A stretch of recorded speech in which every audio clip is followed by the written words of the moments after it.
The everyday life of astronauts in a space station is no different from ours on Earth. Sleeping, eating, working, doing sports, and personal hygiene are all still part of the daily routine. However, due to zero gravity, these things are associated with some challenges and difficulties, and take up more time and require more effort for the astronauts.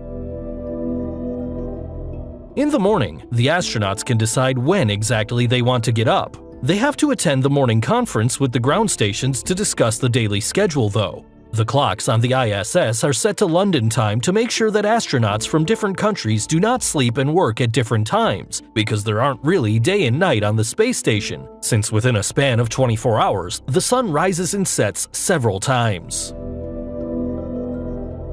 Showering and brushing your teeth in the morning aren't as easy as you might think. After all, there is no running water on the ISS because the droplets would simply float around in the room, and there would be a risk that they could get into technical equipment and cause it to break.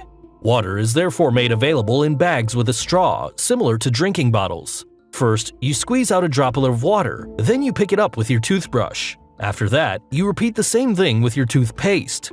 For cleaning yourself, you can either use wet cloths or a shower head which you have to press directly onto your skin, and which immediately sucks in the used water afterwards.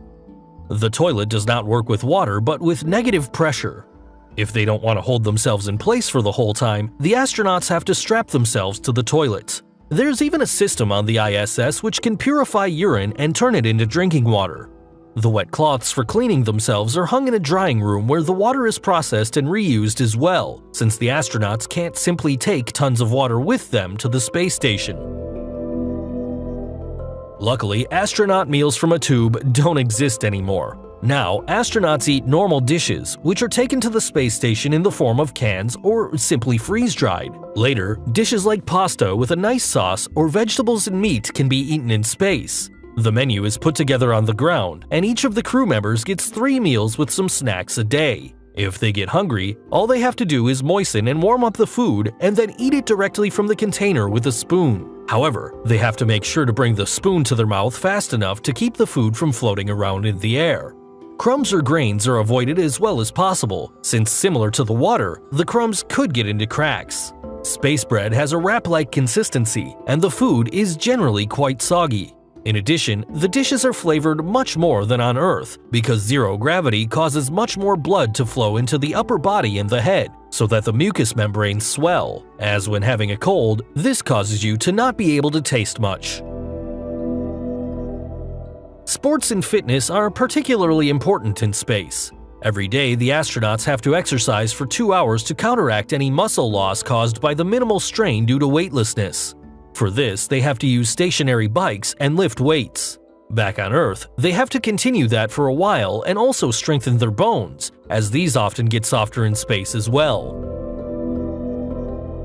During the day, the astronauts carry out the planned research and experiments and take care of any household chores at the station. After having dinner together, there is another conference with the ground stations to transmit the results of the day. Afterwards, the astronauts are finished and can play board games, watch movies, call their families, or enjoy the breathtaking view of the Earth. On the ISS, the astronauts have single cabins for sleeping. Because of zero gravity, they have to strap themselves to their sleeping bag, which is strapped to the wall. Even though they can't feel the pressure of a mattress in space, some astronauts attach their sleeping bag to a board or the like in order to have a familiar feeling while falling asleep. During a stay on the ISS, almost every minute is carefully planned, and interruptions due to illnesses are a big problem. In space, the immune system is weakened, making astronauts more susceptible to disease, which is why hygiene and cleanliness are of the highest priority. There is also a small space pharmacy at the station, which supplies the astronauts with various medications. Many astronauts are also plagued by the so-called astronaut disease, because in weightlessness, the organ of equilibrium does not work properly, so that during the first few days, most astronauts on the station will experience severe nausea. There is also something called space fever. During their stay in space, the body temperature of the astronauts increases steadily until it settles at 38 degrees, which, strictly speaking, means they live with a permanent fever. With physical effort such as sports, which we learned is mandatory in space, this fever sometimes even rises to 40 degrees. Being an astronaut is probably the coolest job in the world, but it's also pretty tough. Would you want to be an astronaut if you had the opportunity to be one? Write it in the comments. Until next time, bye!